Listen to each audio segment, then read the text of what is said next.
आज प्रमेय 6.6 को बताने जा रहे हैं। ये बहुत ही इंपॉर्टेंट क्वेश्चन है। परीक्षा के दृष्टिकोण से, बोर्ड के दृष्टिकोण से ये बहुत इंपॉर्टेंट क्वेश्चन है। इसमें हम बता देना चाह रहे हैं कि इसमें प्रमेय कम से कम 3 प्रमेय जरूर याद रखें। प्रमेय 6.1 जिसको थेल्स प्रमेय कहते हैं, जिसको समानुपातिकता प्रमेय भी कहते हैं। दूसरा 6.6 और तीसरा पाइथागोरस प्रमेय।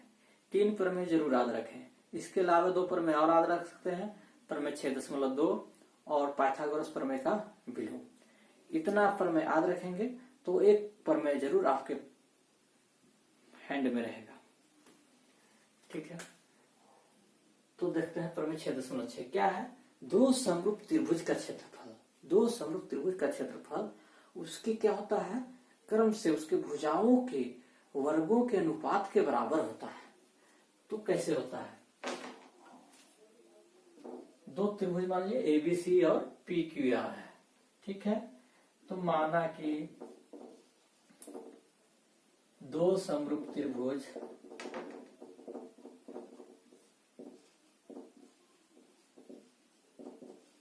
एबीसी और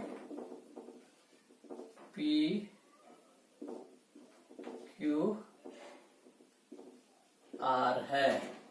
ठीक है, तो ए बी सी और पी क्यू आर है तो क्या होगा, जब है तो जिसमें क्या होगा, एंगल, जब समरूप त्रिभुज होता है तो दोनों का कोण, दोनों त्रिभुज का कोण क्या होता है, बराबर होता है। जैसे ए पी के बराबर होगा, बी क्यू के बराबर, सी आर के बराबर, और भुजाएं समानुपाती होती है, दोनों होता है। तो यहाँ पर मान लीजिए देते हैं जिसमें कोण ए इक्वल टू कोण पी, कोण बी इक्वल टू कोण क्यू और कोण सी इक्वल टू कोण आर, तथा भुजाएं समानुपाती होती है। मतलब कि ए बी बटा P Q, B C by Q R, और फिर ए सी है तो पी आर के बराबर, A C bye P are, ये होता है। और इसको इक्वेशन फर्स्ट समीकरण 1 मान लेते हैं। तो हमें सिद्ध करना है कि, जो सिद्ध करना है, क्या सिद्ध करना है, एरिया ऑफ ट्रायंगल एबीसी और एरिया ऑफ ट्रायंगल पीक्यूआर, मतलब एबीसी का क्षेत्रफल और पीक्यूआर का क्षेत्रफल कितना बराबर होगा, हमको सिद्ध करना है भुजाओं के वर्गों के अनुपात के बराबर। मतलब कि भुजा एक सा भुजा ए बी लिए तो इसका वर्ग क्या हो गया,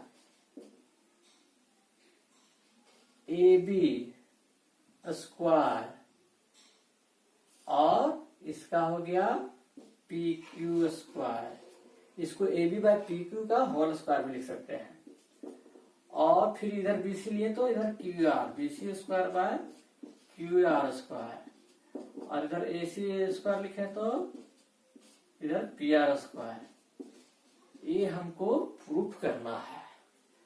अब प्रूफ करने के लिए हमको पहले रचना करना होगा। किसी भी त्रिभुज का एरिया निकालने के लिए उसका परपेंडिकुलर होना जरूरी है, लंब डालना जरूरी है। तो इसको हम लंब डालते हैं। क्या किए, ए डी लंब डालें और एस लिख देते हैं, पी एस लंब डालते हैं। ठीक है, तो हम A D perpendicular to B C तथा P S perpendicular to Q R. P S किस पर लंब है, क्यू आर पर लंब खींचा या डाला। ठीक है, अब प्रमाण, अब इसको सिद्ध कैसे करते हैं।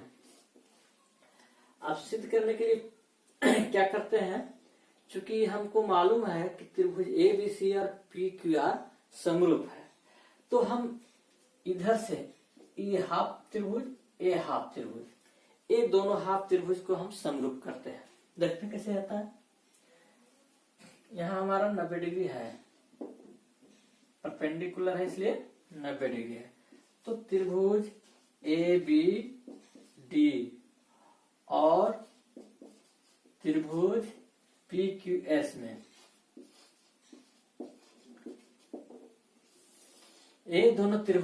क्या क्या मिलता है।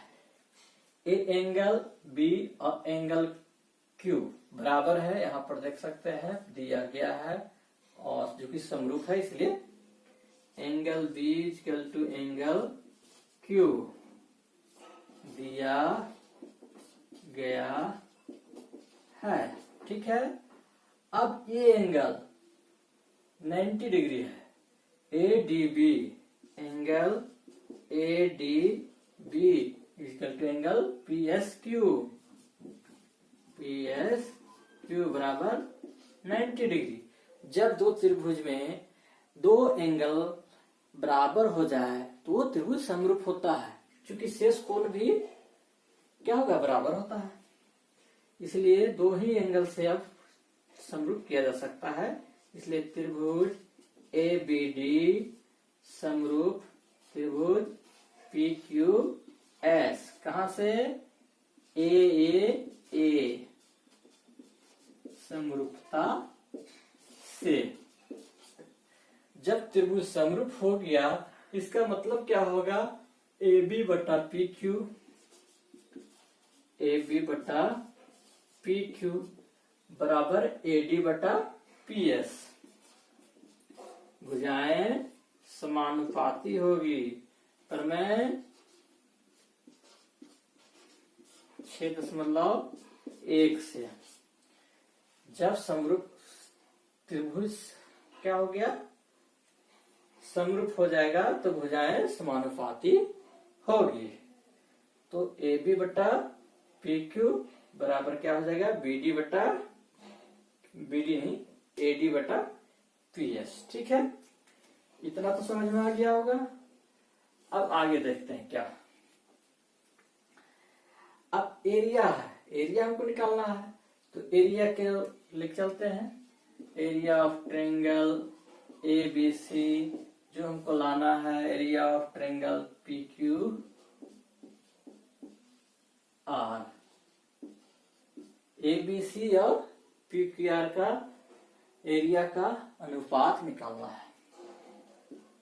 तो क्या होता है, 1/2 गुना आधार की ऊंचाई होता है, 1/2। इसका आधार त्रिभुज एबीसी का आधार बीसी, और ऊंचाई क्या हो जाएगा, एडी, और इसमें 1/2 आधार क्या हो गया, क्यू आर, और ऊंचाई क्या हो गया, P S. Half half cut गया, यहाँ क्या आ गया, बीसी बटा क्यू आर इंटू एडी बटा पी एस। एडी बटा पी एस लिख सकते हैं, कोई दिक्कत नहीं है। अब चूंकि इक्वेशन इधर नहीं लिखते गए हैं तो यहाँ पर इक्वेशन जो हम यहाँ पर लाए हैं इसको समीकरण 2 लिख सकते हैं। ठीक है, इसको 1 लिखे हैं, इसको 2 लिखे, कोई दिक्कत, ठीक है। अब बीसी बटा क्यू आर, बीसी बटा क्यू आर इक्वेशन फर्स्ट में BC by Q R equal to A B बटा पी क्यू लिख सकते हैं, ए बी बटा पी क्यू, और एडी बटा पी एस को भी ए बी बटा क्यू लिख सकते हैं समीकरण 2 से, ए बी बटा पी क्यू। तो यहां लिखेंगे समीकरण 1 और 2 के प्रयोग से, दोनों का प्रयोग हो गया, तो ए बी बटा P Q into A B बटा पी क्यू। अब अगर हमको ए बी बटा पी क्यू का होल स्क्वायर निकालना रहा है तो ए बी बटा पी क्यू का होल स्क्वायर आ जाएगा। अगर A B square by P Q square निकालना है तो A B square by P Q square लिख सकते हैं। तो यहाँ पर जो लाना है A B square by P Q square, दोनों तरीका से दोनों चीज सोल्व किया जा सकता है। और ये प्रमेय 6.6 में दोनों तरह का आता है स्टेटमेंट, तो उसमें हड़बड़ाने है, जो भी दिया रहेगा स्टेटमेंट उसके अनुसार से हम सिद्ध कर देंगे। अब चूंकि ए बी बट्टा पी क्यू का स्क्वायर हो गया, अब यहाँ ए बी बट्टा पी क्यू इक्वल टू होता है बी सी बट्टा क्यू आर, ए सी बट्टा पी आर। तो हम यहाँ पर स्क्वायर है तो सब स्क्वायर में भी इसको ला सकते हैं, बराबर इसको लिख सकते हैं B C square by Q R square बराबर A C square by P R square, कहां से? समीकरण 1 का उपयोग से। फिर यहाँ समीकरण 1 के प्रयोग। ठीक है, इतना तो समझ में आ गया होगा। तो हमारा जो लाना था वो तो आ गया, ये तो एक समीकरण क्या हो गया? प्रूफ हो गया। जो हमारा प्रमेय लाना था, जो हमको प्रूफ करना था, वो प्रूफ हो चुका है। तो इसको हम